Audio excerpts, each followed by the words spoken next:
মধ্যে সিজদা কাকে বলে জগৎবাসীকে শিক্ষা দিয়েছে। সিজদার মধ্যে আল্লাহর সাথে দিদার হয়, সিজদার মধ্যে আল্লাহর সাথে মুসল্লির সাথে দিদার হয়। এটা বাস্তব সিজদা দেখেছি আল্লামা হাশমি শাহ হুজুরের সিজদা। আমাদের চট্টগ্রামের মসজিদ, আমাদের চট্টগ্রামে আমরা আরেকটা ফেরকা পেয়েছি, ফেরকায়ে মাইকিয়া। অন্য কোন পৃথিবীতে আছে কিনা আমি জানি না, হয়তো উলামায়ে কেরাম আমার স্নেহের সাইফুদ্দিন বাবর আজহারি, তারা তো আজহারে লেখাপড়া করেছে, জামিয়ায় পড়েছে, ওখান থেকে আজহারে গিয়েছে। আমার ছেলে হাসানকেও আজহারি বলা হয়, তারা আজহারে পড়েছে। আমরা তো আর আজহারে পড়ি নাই, আমার লেখাপড়া হলো শুধু এতটুকু। আমি কলেজ ইউনিভার্সিটিতেও পড়ি নাই। আমার লেখাপড়া শুনলে আপনারা আশ্চর্য হয়ে যাবেন। আমার লেখাপড়া শুনলে আপনারা মনে হয় এই যুগে এই উলামায়ে কেরামের সামনে আমাকে মৌলানা বলবেন না, মুফতি মুহাদ্দিস তো বলবেন না, মৌলভীও বলবেন না। আমার লেখাপড়া হলো শুধু এই আমার বাল্য জীবন। এটা যেহেতু আমার বাড়ির মাদ্রাসা, প্রথম 1 বছর ওই লালিয়ারহাট হামিদিয়া হুসাইনিয়া রাজ্জাকিয়া জামাতে দাহুম, যেটার প্রতিষ্ঠাতা আল্লামা গাজী শেরে বাঙ্গালা, ওনার পীর মুর্শিদের নামে ওইটা প্রতিষ্ঠা করেছেন। এটা এই জন্য হামিদিয়া, আব্দুল হামিদ বাগদাদির নামে হামিদিয়া হুসাইনিয়া। আমান বাজারের লালিয়াটের মাঝখানে রাস্তার পশ্চিম পাশে যে মাদ্রাসা আছে, এখন বর্তমানে ওইটা দাখিল মঞ্জুরি হয়েছে। তখন ফাজেল পর্যন্ত মঞ্জুরি ছিল। আমি যখন দাহুমের ছাত্র। मैं तो बीमारे नबी हूँ। MBN TV একটি ইসলামিক ইউটিউব চ্যানেল। আমার বাগিনা আজিজম কাজী ফুরকান হাশমি এবং আমার ভাগিনাদের অনুরোধে আমি দাঁড়িয়েছি। আমি যেরকম হুজুরকে দেখেছি, যেহেতু আমরা একই বাড়ি, এই বাড়ি আর এই বাড়ি, আগে একটা বিলের ব্যবধান ছিল, খালি জমিন। এখন ওই খালি জমিনও নাই, এখন সব বাড়ি লাগানো।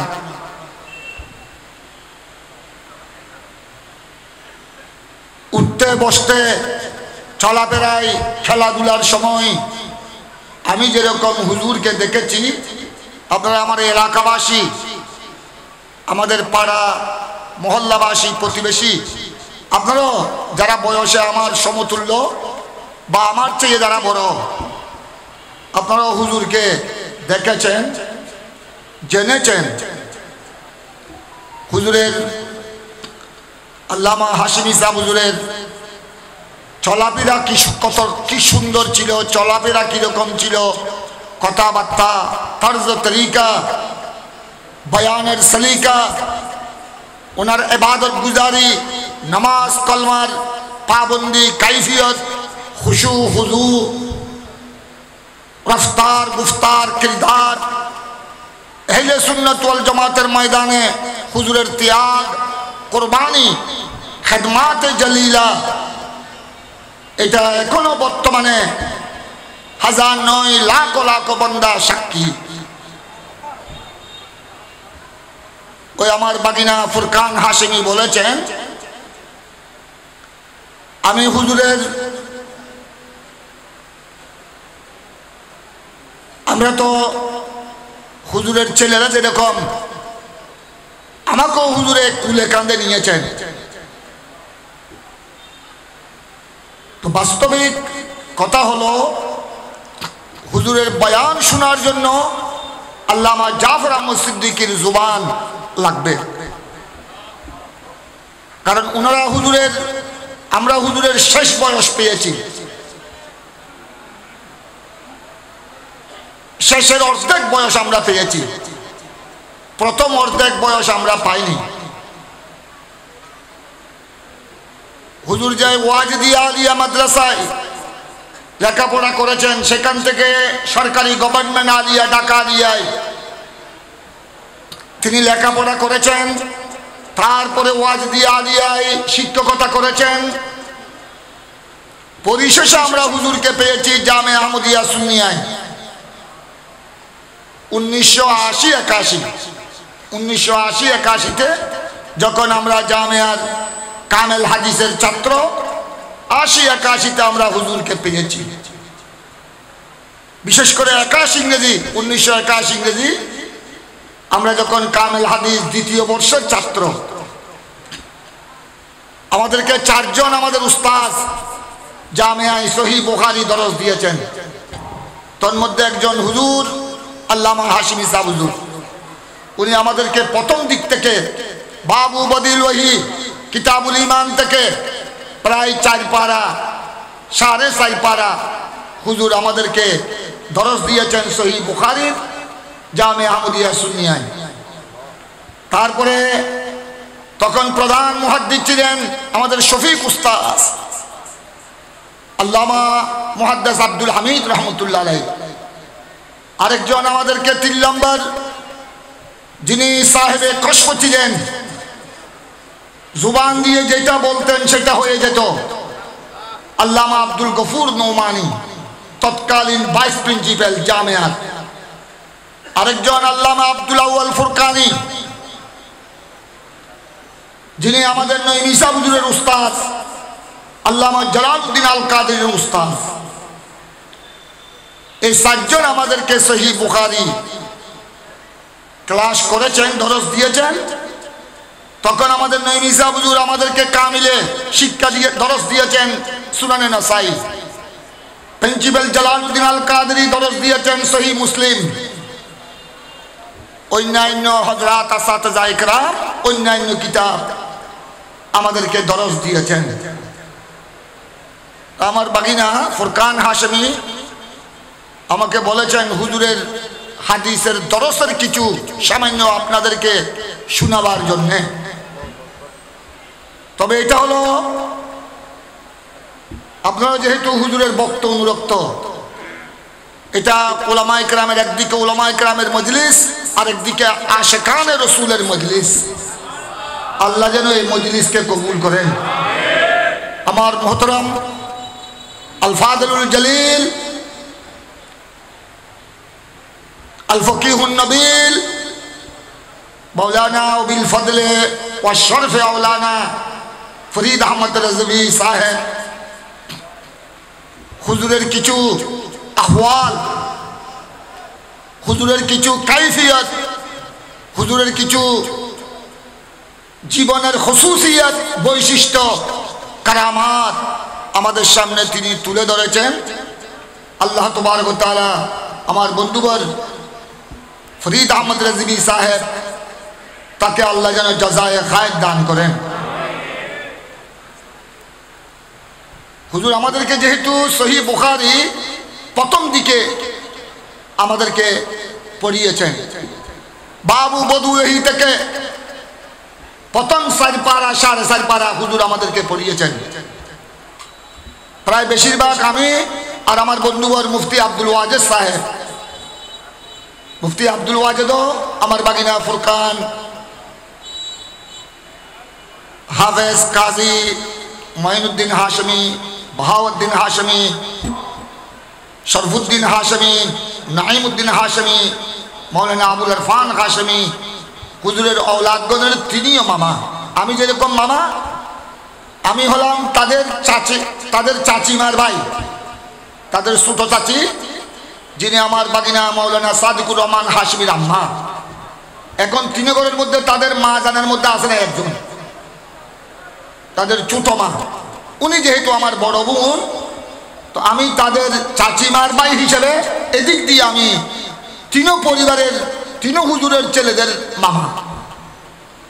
আর মৌলানা আব্দুল ওয়াজেদ সাহেব তিনি হলেন তাদের মামা, এই তাদের আম্মা আমার বড় বোন হুজুরের আহলিয়ায়ে মুহতারামা মরহুমা সৈয়দা হুরে জান্নাত আমার বাগিনাদের আম্মা, যিনি বড় হুজুর কেবলার সহধর্মিনী। উনার চাচাতো ভাই হলেন একই বাড়ি পটিয়া বাহুলি, উনার চাচাতো ভাই তাদের আম্মার চাচাতো ভাই হলেন মৌলানা মুফতি কাজী আব্দুল ওয়াজেদ।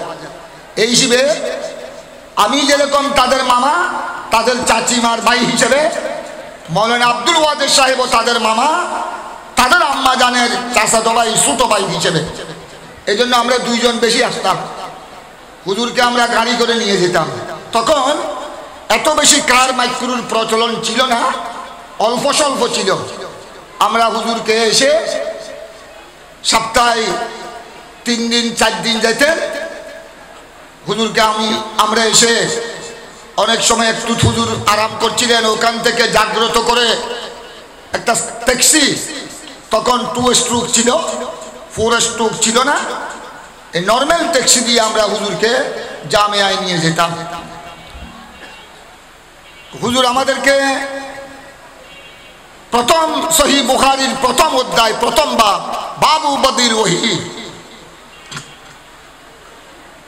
এই এই অধ্যায় আমাদেরকে পড়াচ্ছেন। ওখানে সহিহ বুখারীর 4 নম্বর হাদিসের মধ্যে রয়েছে প্রথম দিক দিয়ে, প্রথম পারা, ওহীর কিভাবে সূচনা হচ্ছে। ওহী আমার নবীর উপর জিবরাইল ওহী নিয়ে, কোরআনে পাকের আয়াত নিয়ে কখন এসেছেন, ওই বর্ণনা এসেছে হাদিসে পাকে, সহিহ বুখারীর হাদিসে পাকে।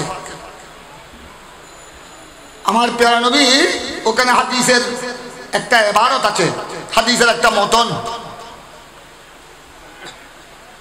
ওয়াকানা ইয়াখলু বিগারে হেরা, হাদিসের মাঝখানের একটা টুকরা, যে রাসূল পাক সাল্লাল্লাহু আলাইহি ওয়াসাল্লাম ওই গারে হেরা গুহায় আমার নবী খেলাওয়াতে আসতেন, নির্জনে, অত্যন্ত নির্জনে। হুজরা শরীফ থেকে, মা খাদিজাতুল কুবরার ঘর থেকে আমার নবী আল্লাহর প্রেমে, আল্লাহর ধ্যানে ওই হেরা গুহায় চলে আসতেন। একাধারে কয়েক রাত কয়েক দিন আল্লাহর ধ্যানে মগ্ন থাকতেন, আল্লাহর প্রেমে ইবাদতে থাকতেন। এটা হলো হাদিসের মতলব, হাদিসের মর্মার্থ।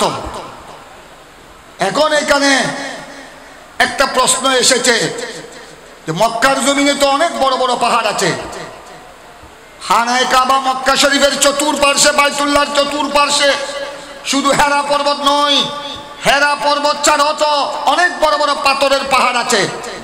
কিন্তু রাসূল করিম সাল্লাল্লাহু আলাইহি ওয়াসাল্লাম অন্য পর্বতে আল্লাহর ধ্যানে মগ্ন থাকার জন্য অন্য পর্বতকে বেছে নেন নাই।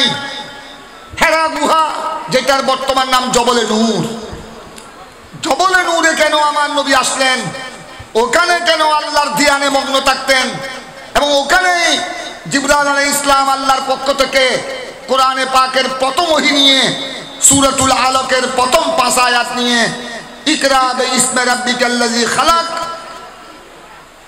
হাযা হুয়া কওলুল জমহুর, ওই সূরাতুল আলাকের প্রথম আয়াত নিয়ে, প্রথম 5 আয়াত নিয়ে গার হেরায় এসেছেন। কোরআনের প্রথম ওহী এই হেরা গুহায় নাজিল হয়েছে, আমার নবীর উপর অবতীর্ণ হয়েছে। সুবহানাল্লাহ বলেন। এখন প্রশ্ন এসে গেল, মক্কার জমিনে তো পাহাড়ের কোনো কমতি নাই, হেরা গুহা, জবলে হেরা, জবলে নূর, ওটার চেয়ে তো আরো বড় বড় পাহাড় আছে, পাথরের পাহাড় আসলে নাই? আপনারা যারা হজ করেছেন, উমরা করেছেন, এখানে উলামা ইকরাম মওজুদ, হুজ্জাজ জায়রিন, মুতামিরিন, আপনারা তো দেখেছেন। আমার নবী এইটাকে কেন বেছে নিলেন? একা হুজুর তকরির করছিলেন, হুজুর আল্লামা হাশমি জাবুজুর, উস্তাদুল মুহাদ্দিসিন ওয়াল ফুকাহা। আমরা তো তখন কামিলের ছাত্র, আমরা তো তখন আর সহিহ বুখারীর বড় বড় সরা ব্যাখ্যা দেখার ওই সুযোগ আমাদের ছিল না। কিছু দেখলেও তখন বেশি বুঝার ওই উপলব্ধি ছিল না। আর এখন ছেলেদেরকে পড়াতে পড়াতে কিছু অভিজ্ঞতা হয়েছে, তখন তো আমরা মাত্র ছাত্র, কামিলের ক্লাসের ছাত্র। হুজুর আমাদেরকে তকরির করছিলেন, এক পর্যায়ে উর্দুতে তকরির করতেন বেশিরভাগ। হুজুরের উর্দু বড় সুন্দর ছিল। আমাদের তকরিরের মধ্যে উর্দু, আমাদের উস্তাদগণের মধ্যে উর্দু তকরির বেশি সুন্দর ছিল। আমরা 3-4 জনকে পেয়েছি উর্দু তকরিরের মধ্যে লাজবাব। আমাদের উস্তাদের মধ্যে একজন আমাদের ইমাম হাশমি, আল্লামা হাশমি জাবজুর, তিনি উর্দুতে আবার ডিপ্লোমা, তিনি আবার এদিকে ঢাকা গভর্নমেন্ট আলিয়ার ছাত্র, আবার এদিকে ঢাকা ইউনিভার্সিটির উর্দু ডিপ্লোমার ছাত্র। হুজুর উর্দু ডিপ্লোমা কোর্সও সমাপ্ত করেছেন, উর্দুর মধ্যে ওরা এক্সপার্ট ছিলেন। আরেকজন আমাদের আল্লামা শেরে মিল্লাত নঈম ঈসা হুজুর, উনিও উর্দু ডিপ্লোমা করেছেন, উনিও ঢাকা আলিয়ার ছাত্র ছিলেন ওয়াজদিয়া আলিয়া থেকে যাওয়ার পর। 3 নম্বর আমাদের আল্লামা ফজলুল করিম নকশবন্দি, জবরদস্ত মুজাহিদে আজম, ওনারও তকরিরের উর্দু তকরিরের ঢং সলিকা বড় সুন্দর ছিল, চমৎকার। আরেকজন আমাদের জামিয়ার প্রিন্সিপাল তৎকালীন জালালুল মিল্লাত ওয়াদ্দিন আল্লামা জালালউদ্দিন আল কাদরি, উর্দু জুবান তকরির, মানুষও সুন্দর ছিল, তার চেহারাও সুন্দর ছিল, পোশাকও সুন্দর ছিল, তকরির উর্দু তকরিরের বয়ানও বড় চমৎকার ছিল। আমাদের উস্তাদের মধ্যে এই কয়েকজন উস্তাদের উর্দু তকরির খুব চমৎকার ছিল। আমাদের হাশিমি সাহুজুর আমাদেরকে এই হাদিসের ব্যাখ্যা করছিলেন ক্লাসের মধ্যে, কামেল হাদিসের ক্লাসে, যে সরকার দু আলম সাল্লাল্লাহু আলাইহি সাল্লাম হুজুর উর্দুতে বলেছেন, আমরা আপনারা সহজে বুঝার জন্য সাধারণ বাংলায় বলতেছি যে রাসূল পাক সাল্লাল্লাহু আলাইহি সাল্লাম আল্লাহর ধ্যানে মগ্ন থাকার জন্য, ইবাদত বندگির জন্য এত পাহাড় থাকা সত্ত্বেও গারে হেরা গুহা, জবলে নূর এটাকে কেন বেছে নিলেন? তখন হুজুর অনেক ব্যাখ্যা বলেছেন, শারীহিন এগুলো বলেছেন। 1 নম্বর হলো ওই হেরা গুহা থেকে খানায়ে কাবা পরিষ্কার দেখা যেত, এখনো দেখা যায়। 3 মাইল ব্যবধান, খানায়ে কাবা বাইতুল্লাহ আর হেরা গুহা, জবলে হেরা জবলে নূর, কয় মাইল ব্যবধান? 3 মাইল। 3 মাইল ব্যবধান হলো ওই হেরা গুহা থেকে, এটা একটা গুহা, ওই ছোট্ট একটি গুহা, ওখানে বেশি মানুষ একসাথে ঢুকতে পারে না, ছোট্ট গুহা, 2-3 জন, বেশির থেকে বেশি 2 জন 3 জন ওখানে ওই গর্তের মধ্যে কোনো প্রকারে কষ্ট বিষ্ট করে নফল নামাজ পড়তে পারে। সবাই একসাথে ঢুকা সম্ভব নয়। তো ওখান থেকে খানায়ে কাবা বাইতুল্লাহ শরীফ পরিষ্কার দেখা যেত।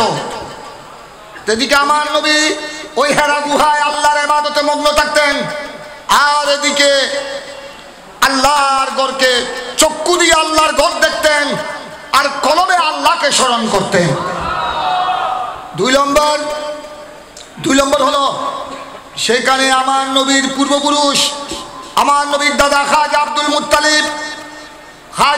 মুত্তালিব অনেক সময় এই হেরা গুহায়, জবলে হেরা জবলে নূর হেরা গুহায় খাজা আব্দুল মুত্তালিব অনেক সময় ইতিকাফ পালন করেছেন। হেরা গুহায় আল্লাহর ধ্যানে আল্লাহর ইবাদতে মগ্ন ছিলেন। তো আমার নবী দাদা জানের ওই সুন্নত আদায় করেছেন। 3 নম্বর, এভাবে হুজুর একের পর এক ব্যাখ্যা দিচ্ছিলেন, দিতে শেষ পর্যায়ে আমি সবগুলা ব্যাখ্যা এখানে আপনাদের সামনে দিব না, এটা ক্লাসের, এটা উলামায়ে কেরামের ব্যাপার, এটা ছাত্রদেরকে যখন আমরা সামনে নিয়ে বসি তখন এটা ব্যাপার। কিন্তু আমি এটা বুঝাচ্ছি, হুজুর ব্যাখ্যা দিতে কেন রাসূল পাক লেমা আখতারা রাসূলুল্লাহ সাল্লাল্লাহু আলাইহি সাল্লাম গারা হেরা লিল খালওয়াত ওয়া লিত তাআব্বুদ লিল্লাহি আযজা ওয়া জাল্লা। হেরা গুহাকে এত পাহাড় থাকা সত্ত্বেও ছিলেন, মনে হচ্ছে যেন জুবান থেকে এক একটা মুতি বের হচ্ছে, মনে হচ্ছে যেন এক একটা স্বর্ণের মুতি বের হচ্ছে। মানুষও সুন্দর, চেহারার মধ্যে জামাল নুরানিয়াত। হুজুরের চেহারা তো আপনারা দেখেছেন, যেমনি চেহারা জামালিয়াত, এমনি দাড়ি মুবারক আরেক সুন্দর, এমনি টুবি আরেক সুন্দর, এমনি বাবলি কারা চুল আরেক মকাম। যেদিকে দেখা যায় সেদিকেই জিনত আর জিনত, যেদিকেই দেখা যায় সেদিকে মনে হচ্ছে যেন সৌন্দর্য টপ টপ করে পড়তেছে। বৃষ্টির ফোঁটা যেভাবে টপ টপ করে পড়ে আসমান থেকে আকাশ থেকে জমিনে, এভাবে আরো সহিহ বুখারীর তাকরীর চলছে। আমরা ছাত্ররা ছিলাম, আমি আমার বন্ধুবর মাওলানা আব্দুল ওয়াজেদ, ডক্টর আব্দুল্লাহ আল মারুফ, বর্তমান ঢাকা ইউনিভার্সিটির প্রফেসর, অধ্যক্ষ সালাউদ্দিন, আমরা সবাই ছিলাম। আমরা একসাথে 24-25 জন ছাত্র ছিলাম। তখন ছাত্র সংখ্যা তেমন বেশি ছিল না। এখন বর্তমানে জামিয়ার ছাত্র সংখ্যা প্রায় ৮,০০০-এর মতো, কিন্তু তখন আমরা ছিলাম দাখিল থেকে কামিল পর্যন্ত 20 জন, 22 জন, 24 জন, 25 জন, এতটুকু। তারপর হুজুর আস্তে আস্তে এক পর্যায়ে বয়ান করলেন, ये गार हरा सरकार कायनात सल्लल्लाहु अलैहि वसल्लम इसको पसंद फरमाया खिलवत के लिए, चूंकि ये गार हरा कदीम जमाना से ये दीवानुस सालिहीन थे, ये दीवानुल मलाइकते এটা অনেক আগ থেকে এটা আউলিয়া ইকরামের আড্ডাখানা ছিল। আউলিয়া ইকরাম বড় বড় মিটিং করতেন এই গারে হেরা, এই হেরা পর্বতে। সেই জন্য এটা দিওয়ানুস সালিহিন, দিওয়ান বলা হয় কোর্ট কাছারি, আরবিতে দিওয়ান বলা হয় কোর্ট কাছারি। ফলে এটা ছিল আউলিয়া ইকরাম সালিহিন গাউস কুতুব আবদালের কোর্ট কাছারি। ওখানে ওনারা বসে পৃথিবীর বড় বড় সমস্যা নিয়ে আলাপ করতেন। এই জবলে হেরা, এই গারে হেরা, এই জবলে নূরে ওনারা মিটিং করতেন। পৃথিবীর বড় বড় ওলিরা একত্রিত হয়ে এখানে মিটিং করে সিদ্ধান্ত দিতেন। পৃথিবীর বড় বড় দুর্যোগময় মুহূর্তে ওনারা সমস্যা সমাধান করতেন এই গারে হেরায় বসে। এই জন্য সরকার দু আলম সাল্লাল্লাহু অন্য পাহাড়কে পছন্দ না করে, অন্য পাহাড়কে নির্বাচন না করে গারে হেরাকে নির্বাচন করেছে। এটা অনেক আগ থেকে, অনেক আল্লাহর নবীগণের আগের যুগের নবীগণের জমানা থেকে এটা আউলিয়া ইকরামের কোর্ট, এটা আউলিয়া ইকরামের কাছারি। সুবহানাল্লাহ বলেন না। আরেকটা বললেন হুজুর আস্তে আস্তে, ये गार हेरा दीवानुल मलाइका, खुद फरिश्तारा, এটা ফেরেশতাদের কোর্ট। ফেরেশতারা তো আসমানে ইবাদত করেন, বাইতুল ইজ্জতে, বাইতুল মামুরে ওনারা ইবাদত করেন আসমানে, পাহাড়ে, জঙ্গলে, সাগরে, উপসাগরে ওনারা আল্লাহর ইবাদতে থাকেন। কিন্তু বড় বড় সমস্যা হলে সমস্যার সমাধানের জন্য বড় বড় ফেরেশতারা জিবরাইল, মিকাইল, ইসরাফিল, আজরাইল বড় বড় ফেরেশতারা জমিনে চলে আসেন এবং এই মক্কার জমিনে এই হেরা গুহায়, হেরা পর্বতে বসে, এটা ছিল ফেরেশতাদের কোর্ট। এখানে বসে ওনারা সিদ্ধান্ত গ্রহণ করতেন। এই কারণে इसी वजह से वही वजह सरवरे दू जहां सल्लल्लाहु अलैहि वसल्लम गारे खरा को खिलवत के लिए, इबादत गुजारी के लिए पसंद फरमाया। वकाना यखलू बेगारे खरा। এভাবে হুজুর বয়ান শুরু করতে আমাদেরকে শুধু এই গারে হেরার এই হাদিস নিয়ে এক সপ্তাহ তকরির করেছেন, একের পর এক তকরির করতেছেন।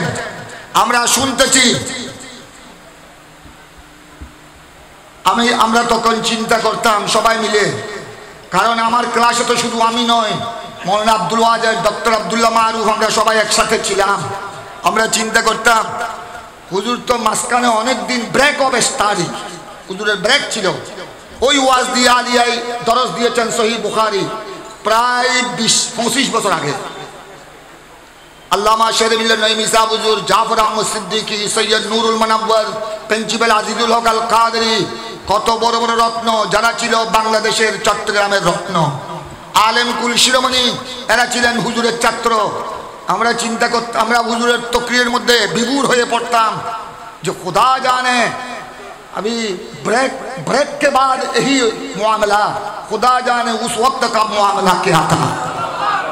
এখন এত ব্রেকের পরে ওনার এই অবস্থা, खुदा जाने যখন ওনার জওয়ানি ছিল, যখন তিনি ঢাকা আলিয়া গভর্নমেন্ট আলিয়া থেকে এসে নওজোয়ান, এলমো টাটকা, মানুষও টাটকা, জওয়ানিও টাটকা, তখন खुदा जाने সহিহ বুখারী কিভাবে দরজ দিয়েছে।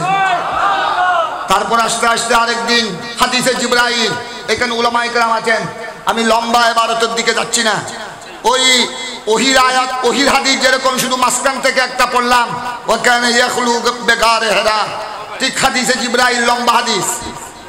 এখন তোমাদের ছাত্রদের উদ্দেশ্যে বলছি, আমি অবসরের আগে জামিয়ার ছাত্রদেরকেও বলতাম, এখনো যে দিকে যাই সেদিকে তোমাদেরকে লক্ষ্য করে দুই একটি কথা বলি। তোমরা তো এখন শুধু তোমাদের হাতে দেখি শুধু ফেসবুক, শুধু বড় বড় স্ক্রিন মোবাইল। তোমরা তো স্ক্রিন মোবাইল ছাড়া থাকতে পারো না, শুধু রাত দিন এভাবে আসো। खुदा जाने কি দেখো ওইখানে, ভালো কিছু দেখলে তো ভালো, হাসানুহু হাসানুন ওয়া কবিহুহু কবিহুন। এখানে উলামায়ে কেরাম মওজুদ, এটা ফিকহের একটা বিধান। ইসলামী আইন শাস্ত্রের একটা বিধান। এই সমস্ত বৈজ্ঞানিক আবিষ্কার যেগুলো আছে, মাইক থেকে শুরু করে মাইক, লাউড স্পিকার, এই ফ্যান ইত্যাদি, রেডিও, টিভি, টেলিভিশন, ফ্যাক্স ইত্যাদি যত বৈজ্ঞানিক আবিষ্কার আছে, আরো যত আবিষ্কার হবে, নতুন আবিষ্কার যেগুলি হয়েছে, এগুলি ভালো কাজে ব্যবহার করা ভালো। ভালো কাজে ব্যবহার করলে কি ভালো, আর মন্দ কাজে ব্যবহার করলে মন্দ। তখন সওয়াব না গুনাহ? এই মনে করেন মাইক, এই লাউড স্পিকার, এটা যখন আমরা কোরআন তেলাওয়াত করব, এটা দিয়ে যখন দরুদ সালাম পড়ব, মাহফিলে মিলাদ করব, ওয়াজ নসিহত, কোরআন হাদিস বয়ান করব, তখন এই মাইক আমাদের জন্য, সকলের জন্য হয়ে যাবে ইবাদত। সুবহানাল্লাহ বলেন না? আর উচ্চ স্বরে বলুন সুবহানাল্লাহ। হ্যাঁ, ইল্লাল ফারকাতাল মাইকিয়া, একটা ফেরকা আছে আমাদের চট্টগ্রামে। অনেক ফেরকার নাম কিতাবে পড়েছি, মুতাজিলা, জবরিয়া, কদরিয়া, ওহাবিয়া, মওদুদিয়া, এই কাদি। আমাদের চট্টগ্রামের নসিব, আমাদের চট্টগ্রামে আমরা আরেকটা ফেরকা পেয়েছি, ফেরকায়ে মাইকিয়া। অন্য কোনো পৃথিবীতে আছে কিনা আমি জানি না, হয়তো উলামায়ে কেরাম, আমার স্নেহের সাইফুদ্দিন বাবর আজহারি, তারা তো আজহারে লেখাপড়া করেছে, জামিয়ায় পড়েছে, ওখান থেকে আজহারে গিয়েছে। আমার ছেলে হাসানকেও আজহারি বলা হয়, তারা আজহারে পড়েছে। আমরা তো আর আজহারে পড়ি নাই, আমার লেখাপড়া হলো শুধু এতটুকু। আমি কলেজ ইউনিভার্সিটিতেও পড়ি নাই। আমার লেখাপড়া শুনলে আপনারা আশ্চর্য হয়ে যাবেন। আমার লেখাপড়া শুনলে আপনারা মনে হয় এই যুগে এই উলামায়ে কেরামের সামনে আমাকে মৌলানা বলবেন না, মুফতি মুহাদ্দিস তো বলবেন না, মৌলভীও বলবেন না। আমার লেখাপড়া হলো শুধু এই আমার বাল্য জীবন, এটা যেহেতু আমার বাড়ির মাদ্রাসা, প্রথম 1 বছর ওই লালিয়ারহাট হামিদিয়া হুসাইনিয়া রাজ্জাকিয়া জামাতে দাহুম, যেটার প্রতিষ্ঠাতা আল্লামা গাজী শেরে বাঙ্গালা, ওনার পীর মুর্শিদের নামে ওইটা প্রতিষ্ঠা করেছেন। এটা এই জন্য হামিদিয়া, আব্দুল হামিদ বাগদাদির নামে হামিদিয়া, হুসাইনিয়া, আমান বাজারের লালিয়াটার মাঝখানে রাস্তার পশ্চিম পাশে যে মাদ্রাসা আছে, এখন বর্তমানে ওইটা দাখিল মঞ্জুরি হয়েছে। তখন ফাজেল পর্যন্ত মঞ্জুরি ছিল। আমি যখন দাহুমের ছাত্র, তখন সুপারিনটেন্ডেন্ট ছিলেন, তখন ফাজেল পর্যন্ত মাদ্রাসার প্রধানকে বলা হতো সুপার, কামেল মাদ্রাসার প্রধানকে বলা হতো প্রিন্সিপাল। এখন দাখিল পর্যন্ত, দাখিলের মঞ্জুরি প্রাপ্ত দাখিলের প্রধানকে বলা হয় সুপারিনটেন্ডেন্ট, আর আলেম থেকে প্রিন্সিপাল, কারণ আলেম যেহেতু ইন্টারের সমমান। ওই হামিদিয়া হুসাইনিয়া রাজ্জাকিয়ার সুপার ছিলেন হুজুরের ছোট ভাই, আমার ভগ্নিপতি দাদান কেবলা, ফকিহে মিল্লাত, পীরে তরিকত, মুফতি কাজী আমিনুল ইসলাম হাশেমি। তিনিও ওয়াজদিয়া থেকে ফাজিল পড়েছেন, আবার তিনি ফেকা কামিল ফেকা পড়েছেন গভর্নমেন্ট আলিয়া ঢাকা। উনি ওই সময় গভর্নর ওই ঢাকা আলিয়া থেকে ফেকা পাশ করে এসেছেন, সংখ্যা খুব কম ছিল। ওই সময়ে তিনি গভর্নমেন্ট আলিয়া ঢাকার ওখান থেকে ফেকা পাশ করে এসেছেন। উনি ছিলেন ওই মাদ্রাসার সুপার। আমি ওখানে 1 বছর পড়েছি, দাহুম, তারপর নাহম, হাসতম, হাফতম, শশুম উঠেছি 3 বছর, 3.5 বছর আমার বাড়ির এই মাদ্রাসা আহসানুল উলুম জামিয়া গাউসিয়া। তারপর শশুমে উঠলাম, কয়েক মাস পড়েছি। শশুমে 1974 জামিয়ায় গেলাম। শশুমকে বর্তমান বলা হয় দাখিল নবম বর্ষ, তখন থেকে দাখিল আলিম ফাজিল কামেল হাদিস জামিয়ায়। এবার আপনাদের সামনে আমি বলতেছি ছাত্রদেরকে উদ্দেশ্য করে, তোমরা ছাত্ররা শুধু এখন তোমাদের হাতে আমরা দেখি মোবাইল, কি দেখো আল্লাহ জানে। এইটা মশলা খেয়াল রাখবা, তোমরা যদি মোবাইলে যদি বালা কিছু দেখো, শিক্ষামূলক যদি কিছু দেখো, ওখান থেকে যদি মক্তবায় শামেলা বড় বড় কিতাব দেখো, খুব ভালো কথা, তোমাদেরকে সাধুবাদ, ধন্যবাদ। কিন্তু তোমরা যদি এই মোবাইল স্ক্রিন মোবাইলে যদি আজে বাজে এই নাচানাচি, ফালাফালি, উলঙ্গপনা, যুবক যুবতী উলঙ্গপনা এগুলি দেখো, চরিত্র বরবাদ, জীবনও বরবাদ। তোমাদের কলবে এলমে দ্বীন, সহিহ বুখারী, মুসলিম, মিশকাত, জালালাইনের এলম আসবে না। হুজুর আমাদেরকে পড়াচ্ছেন ওই সহিহ বুখারী হাদিসে জিবরাইল, এটা প্রথম পারা। এগুলি শুরু সহিহ বুখারীর শুরুতের হাদিস, শুরুর দিকের হাদিস। একটা তো বললাম গারে হেরার হাদিস, সামান্য আলোকপাত করলাম। এবার হাদিসে জিবরাইল পড়াচ্ছেন। তোমরা যারা মেশকাত পড়েছো, হাদিসে জিবরাইল, হাদিস জিবরাইল মেশকাতও আছে, সাহাসিত্তার মধ্যে প্রায় হাদিসের কিতাবে আছে। হাদিসে জিবরাইল হুজুর আমাদেরকে পড়াচ্ছেন। ওখানে একটা ইবারত আছে, জিবরাইল আলাইহিস সালাম আমার নবীর দরবারে আসলেন। কোন অবস্থায় আসলেন? শদীদু সাওয়াদিস শাআর, একদম চুল। জিবরাইল মানুষের সুরতে আসলেন, মানুষের সুরতে আসলেন আমার নবীর দরবারে। একেবারে নওজোয়ান মানুষের সুরতে, একেবারে চুল কালো।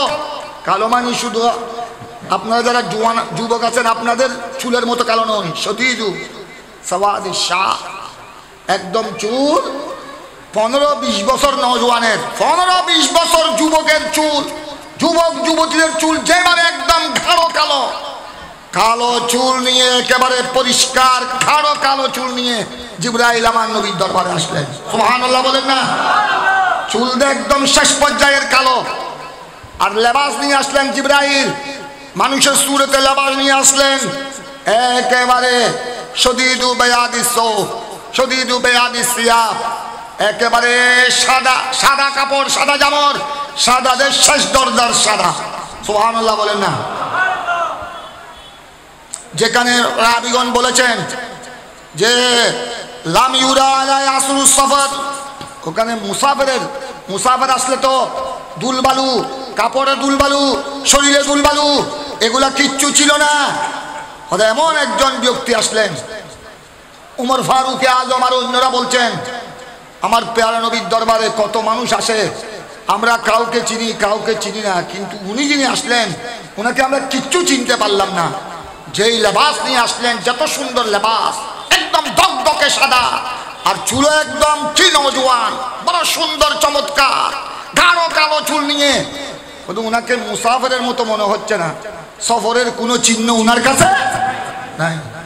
আমরা চিন্তায় পড়ে গেলাম।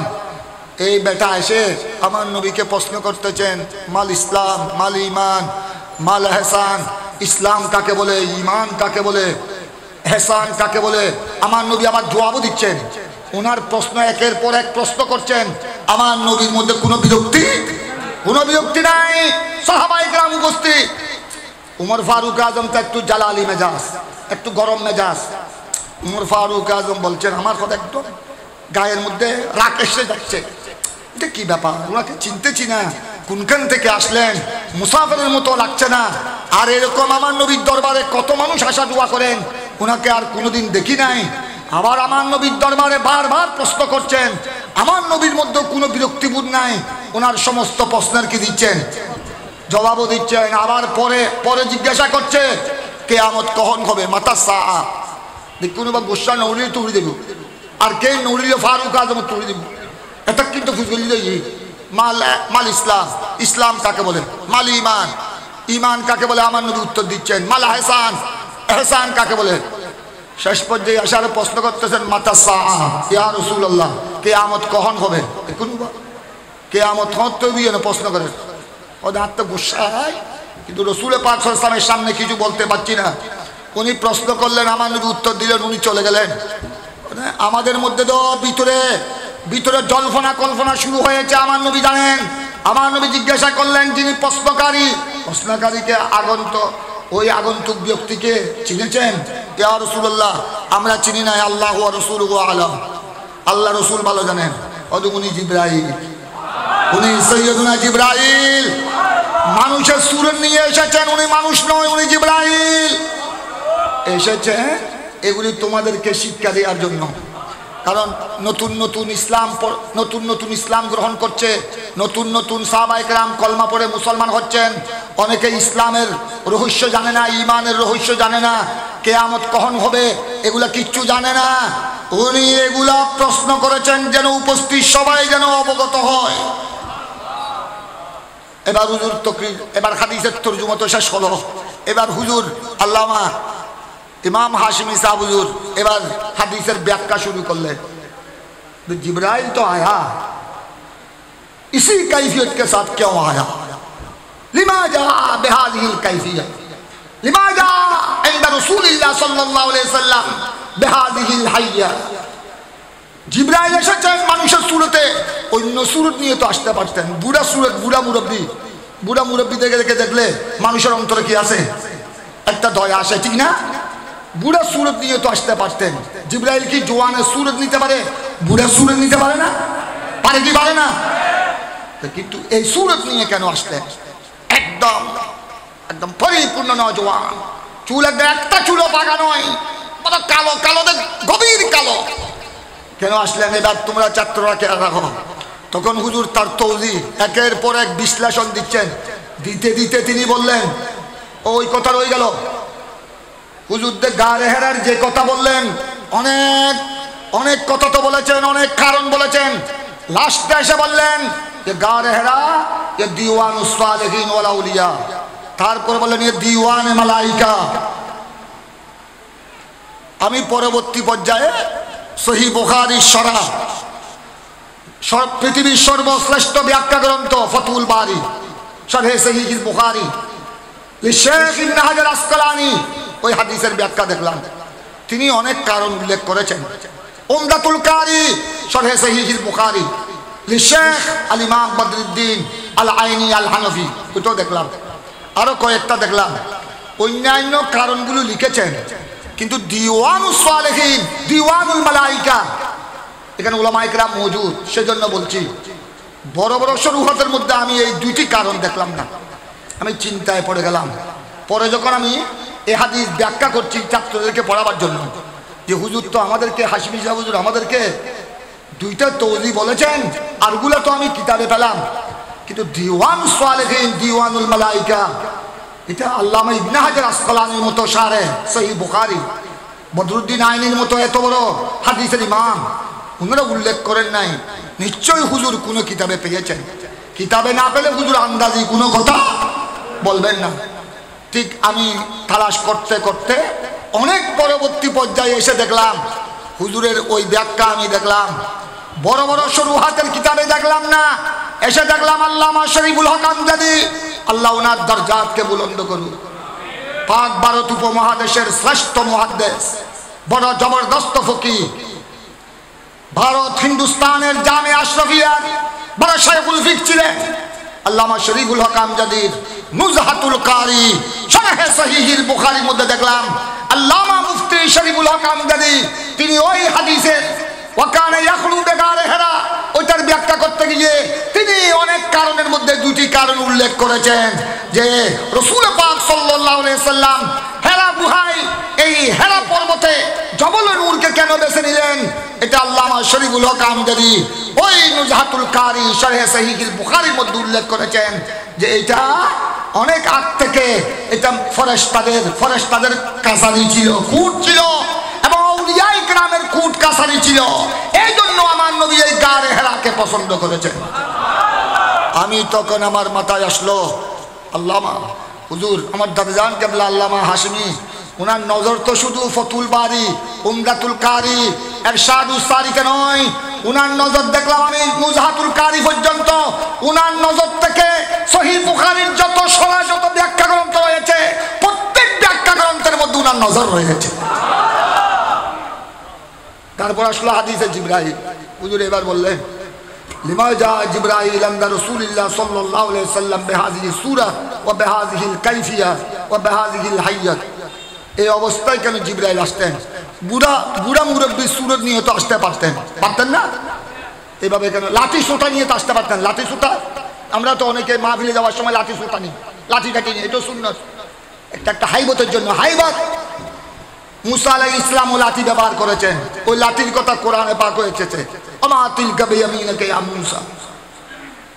উলামায়ে কেরাম এতলা আবার ওনারা লাঠি লইয়া নে মারফি শুরু হয়ে গেল। লাঠি লইতাম হই বলি, আবার খালি একটু লাঠি লই গরু করে মাথা ফাটানোর জন্য লাঠি নামা, এটা উলামায়ে কেরামের শ্বাস। এটা সরকারের সুন্নাত আদায় করবেন। আপনাদের মধ্যে যারা বয়স্ক বুড়া বুড়ি মুরব্বী আপনারা নিতে পারবেন, তবে লাঠি নিয়ে, লাঠি নেওয়াটা অপরাধ নয়, লাঠি নিয়ে মারপিট করা এটা হলো কি? এইটা হলো অপরাধ। কথা বুঝেছেন তো? জিবরাইল তো লাঠি সুতা নিয়ে আসতে পারতেন, আশা নিয়ে আসতে পারতেন, এইভাবে কেন আসলেন? তখন হুজুর আমাদেরকে ব্যাখ্যা করলেন, তোমরা জেনে রাখো ছাত্ররা, জিবরাইল এভাবে এসেছেন। এখানে জিবরাইল এসেছেন উপস্থিত সবাইকে, সাহাবায়ে কেরামকে ইলম শিক্ষা দেওয়ার জন্য। ঈমান কাকে বলে, ইসলাম কাকে বলে, ইহসান কাকে বলে, কিয়ামত কবে হবে, এটা জ্ঞান শিক্ষা দেওয়ার জন্য এসেছেন। জিবরাইল এসেছেন এই জন্য। অন্য সময় জিবরাইল এসেছেন ওহী নিয়ে, আজ এসেছেন ওহী নিয়ে নয়, আজ এসেছেন উপস্থিত সবাইকে কি শিক্ষা দেওয়ার জন্য? জ্ঞান ইলম শিক্ষা দেওয়ার জন্য। ইলম, তাহসিল ইলম, হুসুল ইলমের মুখ্যম সময় হলো জওয়ানি। এই জন্য জিবরাইল একেবারে জওয়ানের সূরত নিয়ে এসেছে। ওদের ইলমের গূঢ় রহস্য, ইলমের তত্ত্ব, কোরআন ও সুন্নাহর আসরার রুমুস, কোরআন ও সুন্নাহর রহস্য। এই নুবা গম গম জওয়ানে বুঝতে আতুরি ফারি যার সিরি যার দামাগ মগজ ফটফট করে, তো এটা বুড়ো বুড়ো বুড়ো ন বুঝন তুই এলি কয়েকবার ফাদি দে, বইলি তুই এলি ফাদের দে 500 বার, বইলি ফাদানি ঈদ দে 8-10 বার, ও জুড়াই নেবারের ফাসলাম করে আসছি নামাজ তুই আবার সুদ করি বাড়ি গি। তো এই অবস্থার জীবের তো হুজুরাই নেবারের ফসলা পরে কন্ট্রোল করি নেবারের, ফসলা পরে ধরে নেবারের। ইবে কোরআন হাদিসের রহস্য বুঝবো না আর হ না, কেন বুঝবো? বুড়ে গিয়ে তোর লাইটো বয়স হয়ে গেলে 60 বছর হয়ে গেলে সরকারে কি করি দেয়? রিটায়ার্ড অবসর, ইয়ার অবসর কিলে ফেলে দিতে জগুই যাও, তোরা জগুই গদ্দর গই, আস্তে আস্তে গদ্দর গই, বহুত দিন ফরাই গিয়ে তুমি আর বছর তুমি পেন্সিমেলগিরি করিবে না, তোমার পরে আর কোন হত্য করিব ন বুঝো? তুমি বুড়ো গিয়ে ইয়া যাই না আল্লাহ বিল্লাহ করো না, ইয়া যাই না আল্লাহ বিল্লাহ করো, বুঝছো না? জিকির আসকার করো। বয়স হয়ে গেলে এটা এলাম জ্ঞান অর্জন করার সময়, মেইন সময়। হ্যাঁ ওইটা ঠিক আছে, হাদিসে পাকে আছে মায়ের কুল থেকে কবরে যাওয়ার এক পর্যন্ত জ্ঞান অর্জন করো, জ্ঞান অর্জন করতে হবে। কিন্তু আসল জ্ঞান অর্জন করার মেইন সময় কোরআন হাদিস মুখস্থ রাখা, কণ্ঠস্থ রাখা, কোরআন হাদিসের গূঢ় রহস্য অনুধাবন করা, এটা হলো কাদের কাজ? এটা হলো জওয়ানের কাজ। তো হুজুর আমাদেরকে তকলিফ করছেন, বলে ইসিলিয়ে जिब्राइल अलैहिस्सलाम जवानों की सूरत लेकर आया। डर करी होना सुबहानअल्लाह, आरो बड़ करी होना सुबहानअल्लाह। একটু আরেকখান হুজুরে বাইর করে ওদের জওয়ানি আল্লাহ ने जो दिया जवानी, ওদের জওয়ানি আল্লাহ দিয়ে দেয়, বাইয়ে বাইয়ে মারপিট করে ফেলেন। ইয়ারা খুব জওয়ানি কি দি অবৈধ রাস্তায় ব্যবহার করি না, বুঝো? স্বাস্থ্য ভাই, জ্যাঠতো ভাই, বড় ভাই, ছোট ভাই মারপিট, মদার গাছের টুল লাই এই 1 ইঞ্চি সিমে আল্লাহ উগ্র উগ্র মারপিট, খল্লা ফুটে ফেলা আল্লাহ জওয়ানি দিয়ে দিয়ে আনলাই না। তো উজুরে উজুরে উত্তর হাদিসে জিবরাইল উত্তর না রে তার রহস্য বাজ করে দে। ওদের জওয়ানি ये अल्लाह की बहुत बड़ी नियामत है, और जवानी ये अल्लाह की बहुत बड़ी नियामत है, इसको गनीमत समझो। खुद ये जवानी मारपीट के लिए नहीं दिया, किसी पर जुल्म करने के लिए नहीं दिया, किसी का नाहक हक दबाने के लिए नहीं दिया। ये अल्लाह ने जवानी दिया कुरान हदीस के उलूम और असरार हासिल करने के लिए। এই জওয়ানি দিয়েছে আল্লাহকে রাজি করার জন্য, মওলার প্রেমে বিভোর হওয়ার জন্য, আমার নবীর প্রেমে জীবন উৎসর্গ করার জন্য। যেভাবে সাহাবায়ে কেরাম গোটা জিন্দেগি আমার নবীর প্রেমে, যুবকরা সাহাবায়ে কেরামের মধ্যে যারা যুবক ছিলেন তাদের জওয়ানি আমার নবীর কদমে কুরবান করে দিয়েছেন, ইসলামের খেদমতের জন্য কুরবান করে দিয়েছেন। ফলে এটা বুঝাবার জন্য জিবরাইল এসেছেন কোন সূরত নিয়ে, এইভাবে একের পর এক হুজুর বয়ান করছেন। আমরা সবাই ওয়া ওয়া করতেছি, ওয়া ওয়া। खुदा जाने हाशिमी साहब हुजूर का यही मकाम ब्रेक के बाद অনেক জীবনে অনেক সময় চলে গেল, তিনি পাঠদান থেকে দূরে, তারপরে এই অবস্থা। खुदा जाने जवानी की हालत में क्या हाल था। তাই বলেছিলাম আবার আল্লামা হাশিমি সাহেব হুজুর, উনি এবার আমাদের উলামায়ে কেরামের উদ্দেশ্যে বলছি, উনি যেদিকে বাতিলদেরকে রদ করেছেন, এটা আপনাদের দায়িত্ব। দাওয়াতের জন্য যদি একটু দাওয়াত, কারণ প্রত্যেকের ওখানে যদি দাওয়াত আমরা খাইতে যাই, এটা আমি বুঝি 20,000 30,000 40,000 ফিস পাওয়া যাবে, ভালো কথা। আমাকে না দিলেও আপনাদেরকে দিলে। ফকির ইবনুল ফকির সুফি ইসহাকের ছেলে, আমার বাবা একজন সাধারণ মানুষ ছিলেন, আমিও সাধারণ মানুষ। আমি ওই জামিয়াতেও ছিলাম, ওই দফতরি এগুলো নিয়ে আমার আড্ডা। ক্লাসের সময় ক্লাস পড়াতাম, আসলে অফিসের সময়ে ওই দফতরি ফফতরি যারা আছে দারওয়ান টারওয়ান ওগুলো নিয়ে বসে আমি একটু চা নাস্তা খেতাম। কারণ আমার রসুলের হাদিস, আল্লাহ তুমি আমাকে দুনিয়াতে মিসকিন হিসেবে কবুল করো এবং কবরেও যেন আমি মিসকিনের সাথে থাকতে পারি, হাসরের ময়দান তো যেন আমার মিসকিনের সাথে হয়। আমরাও দোয়া করতেছি আল্লাহর দরবারে, আল্লাহ যেন ফকির দরবেশ ফকির মিসকিনদের সাথে আমাদের জীবন মরণ কবর হাসর নসর আল্লাহ যেন কবুল করেন।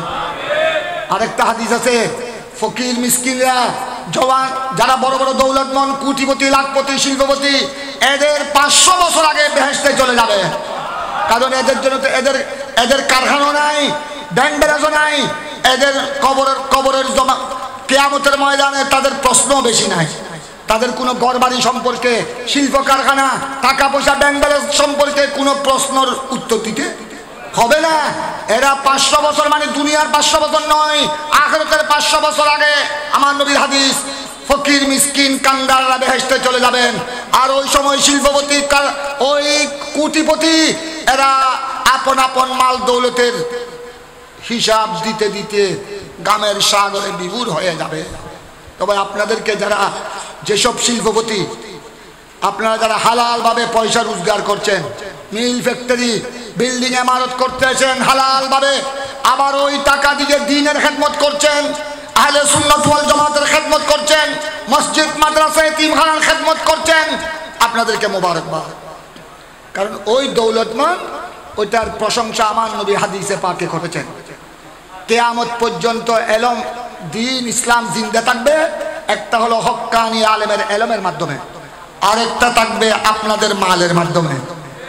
আপনাদের মাল না হলে এই মাদ্রাসার বিল্ডিং কেমনে হবে? এই আসানুল জামিয়া গৌসিয়া মাদ্রাসার বিল্ডিং, এই জামিয়ার এত বড় বড় 6 তলা বিল্ডিং সুফি মিজানুর রহমান সাহেব, আরেকটা আমাদের খালরা সালেহ আহমদ আল কাদরি। তো আপনাদের দৌলত না হলে এই 6 তলা বিল্ডিং কি আমি হুজুরের ওয়াজের টাকা দিয়ে হবে? ওয়াজের টি 100 বছর ন 1000 বছর আর আল্লাহ হায়াত দিল, ওয়াজের টি আদি 6 তলা তোর বিল্ডিং ন একতলা করে দিতে পারবেন। আমি উলামায়ে কেরামের খেদমতে বলছি, আমার কথা শেষ। হুজুর আল্লামা হাশমি সাহেব হুজুর ওয়াজের মধ্যে তিনি বাতিল ফিরকাকে রদ করতেন। আমাদেরকে এটা হলো ইমানি দায়িত্ব, যেই যুগে যে বাতিল ফিরকা বর্তমান যুগে যারা আছে ওয়াহাবি মওদুদি কাদিয়ানি শিয়া রাফেজি যারা যারা বড় বর্তমান শিয়ারা বড় আহলে হাদিস আহলে খবিস বড় বিয়াদব। আহলে হাদিসরা ইমামে আজমকে বলতেছে ইমামে আজম আবু হানিফা, অন্যান্য মাযহাবের ইমামের সাথে তো বিয়াদবি করে। 1 নম্বর যিনি ইমাম আজম আবু হানিফাকে বলে ইমাম আবু হানিফা 17 হাদিস জানতো, 17 হাদিস। আর হদুও হই না মাত্র হদ 64 হাদিস জানতো, আর হদুও হই যদি হদ কোনো হাদিস হইনো জানতো। জিবে গোড়া বিশ্বের ইমামুল মুসলিমিন, ইমাম হলো 4 ইমামের মধ্যে জিবে তাবেঈ। এই আহলে হাদিস এরা সমস্ত বড় বড় ওলি, সবাই বেশিরভাগ বড় বড় ওলি দেখা যায় হানিফি মাযহাবের। খাজা গরিবে নওয়াজ ইমামে আজম আবু হানিফার মুকাল্লিদ, গরিবে নওয়াজ খাজা মুঈনুদ্দিন চিশতি উনি হলেন মাযহাবের মধ্যে হানাফি মাযহাব। দাতাগঞ্জ বক্স যাকে আমার হুজুর গৌসে জামান আল্লামা তৈয়ব শাহ সাহেব কেবলা কুতবে এশিয়া বলেছেন, কুতবে এশিয়া।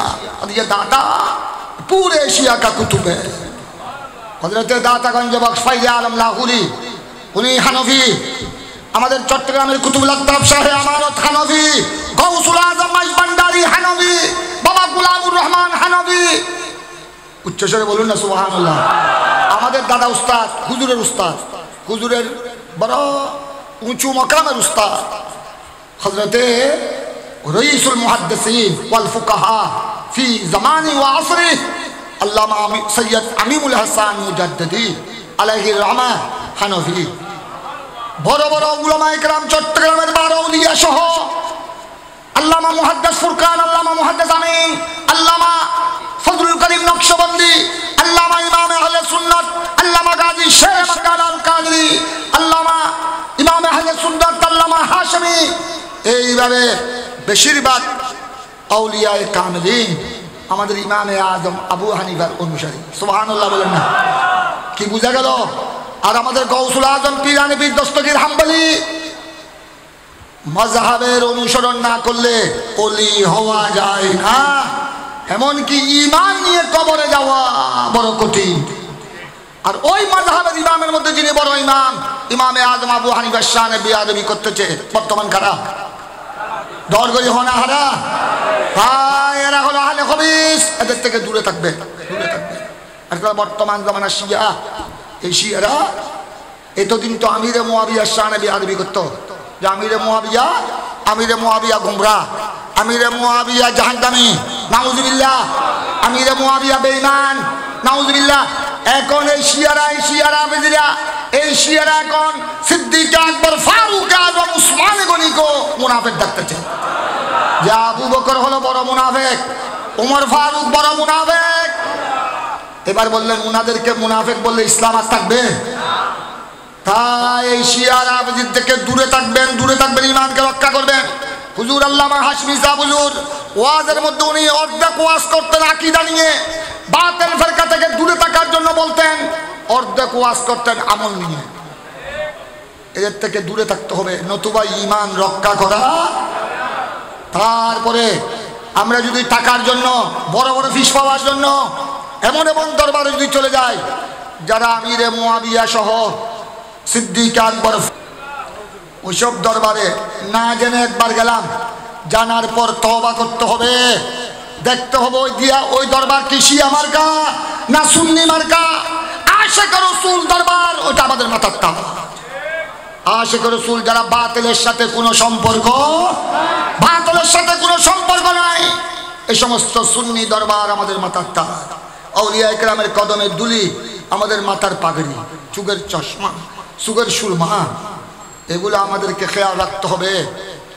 নতুবা শুধু হাশমি জাউদের উর্সে পাকে এসেছি, আল্লামা গাজী শেরে বাঙ্গালার উর্সে পাকে এসেছি, কিছুদিন আগে কুতুবুল আউলিয়া সৈয়দ আহমদ শাহ শ্রীকুটির উর্স পাক হয়েছে, সামনে জিলহজ মাসে গৌস জামান তৈয়ব শাহ হুজুর কিবলার উরুস আসবে, উরুসে গেলাম, কিছু তকরীর শুনলাম, তারপরে এবার উরুসের গুস্ত খেয়ে চলে আসলাম। হবে না, সুন্নিয়ত রক্ষা হবে না, ওনাদের আদর্শকে অনুসরণ করতে হবে। আল্লামা হাশমি শাহ হুজুর কিবলা যেমনে ছিলেন আকীদার মধ্যে বেমিসাল, আমলের মধ্যে, হুজুরের নামাজ তো আপনারা দেখেছেন আমার চোখে, আমি কয়েকজন আলেম আমার চোখের দেখা, বুজুর্গানে দিনের কথা আমি বলবো না, ওনাদের কদম আমার মাথার তাজ। কিন্তু আমার চোখে যাদেরকে দেখেছি, হুজুর আল্লামা হাশমি শাহ হুজুরের নামাজ, আমার তো মনে হয় আমার গোড়া জীবনের নামাজ যদি আমি এক পল্লা রাখি, আমার এখন 65 বছর বয়স চলছে, 65 বছর জীবনের নামাজ যদি এক পল্লা রাখি, আমার মনে হয় আমার দাদাজান হাশমি শাহ হুজুরের জীবনের 2 রাকাত নামাজের সমান হবে না। 65 বছরের নামাজ ফেল হয়ে যাবে। আমাদের নামাজে কত, এদিকে দাওয়াতের টেলিফোন আসলে, দাওয়াতের টেলিফোন, উনদিন সাবে দাওয়াত ফলো যায়, আর ওই সময় নামাজ ফেলায় দূর মারি, হনবত আত্মাইয়া ফজলি দরুদ শরীফ বালাগারি ফজলি ওরা খোদা উনদিন তো 10,000 বই, 10 গেলে বুঝতো 10,000 টিয়া 20,000 টিয়া মারা, এই হলো আমাদের। কিন্তু আল্লামা হাশমি শাহ হুজুর, আমি শেরবাংলা শাহ হুজুরের নামাজ তো দেখি নাই, আল্লামা হাশমি শাহ হুজুরের নামাজ দেখেছি, আমার হুজুর তৈয়ব শাহ হুজুরের নামাজ দেখেছি। আল্লাহ আল্লাহ নামাজ কাকে বলে? হাশমি শাহ হুজুর কিবলা জওয়ানি অবস্থা খোদা জানে, আমি যে ওনার অর্ধেক 92 বছর বয়সের মধ্যে আমি শেষে ওনার 40-50 বছর যা দেখেছি ওনার নামাজ, যখন ওনার বয়স 85-90, একদম বৃদ্ধ কাল, বুড়া বয়স তো বুঝতেছেন, বুড়া বয়সে কত কত বিভিন্ন রোগে, বার্ধক্য রোগে আক্রান্ত, হুজুর বাঁকা হয়ে গেছে, বাঁকা। ফরিদ আহমদ রেজভী সাহেব বলেছেন হুজুর বেল ব্যবহার করতেন, সবসময় নয়, হুজুরের একটা কোমরে ব্যথা ছিল, কোমরে ব্যথা, এটা একদম জওয়ানি অবস্থা থেকে, এই ব্যথা যখন আসতেন হুজুর সোজা দাঁড়াতে পারতেন না, এমনকি জওয়ানি অবস্থায় পর্যন্ত, তখন হুজুর বেল বাঁধতেন। এই অবস্থায় পর্যন্ত হুজুর দাঁড়াতে পারছেন না সোজা করে, কেমন ব্যথা খোদা জানে কিভাবে দাঁড়াচ্ছিল, অনেক চিকিৎসা হয়েছে, তারপরেও হুজুরের নামাজ দেখছি কি খুশু কি খুজু, রুকু কাকে বলে, সেজদা কাকে বলে, হুজুরের সেজদার পা মুবারক, সেজদার আঙ্গুলি, হুজুর আঙ্গুলিকে কিভাবে কেবলামুখী করতেন, দুনো পায়ের 10 আঙ্গুলি, আমরা তো ভালোভাবে 3 আঙ্গুলিও কেবলামুখী করতে পারি না। অনেক আপনাদের কথা বাদ দিলাম, অনেক খতিব ইমামের অবস্থা দেখেছি, সেজদার অবস্থায় একটু বাজলে বাজলো, না বাজলে নাই, অনেকে আঙ্গুলির পেট বাজাচ্ছে না জমিনে, নুক একটু বাজলে বাজলো উঠে যাচ্ছে, গোড়া পা উঠে যাচ্ছে, পা দুটোটা উঠে যাওয়া মানে নামাজ উঠে যাচ্ছে, নামাজ শেষ হয়ে যাচ্ছে। আর আল্লামা হাশিম জাউজুরের নামাজ দেখেছি সজদার মধ্যে, সজদা কাকে বলে জগৎবাসীকে শিক্ষা দিয়েছে। সজদার মধ্যে আল্লাহর সাথে দিদার হয়, সজদার মধ্যে আল্লাহর সাথে মুসল্লির সাথে দিদার হয়, এটা বাস্তব সজদা দেখেছি আল্লামা হাশিম জাউজুরের সজদা।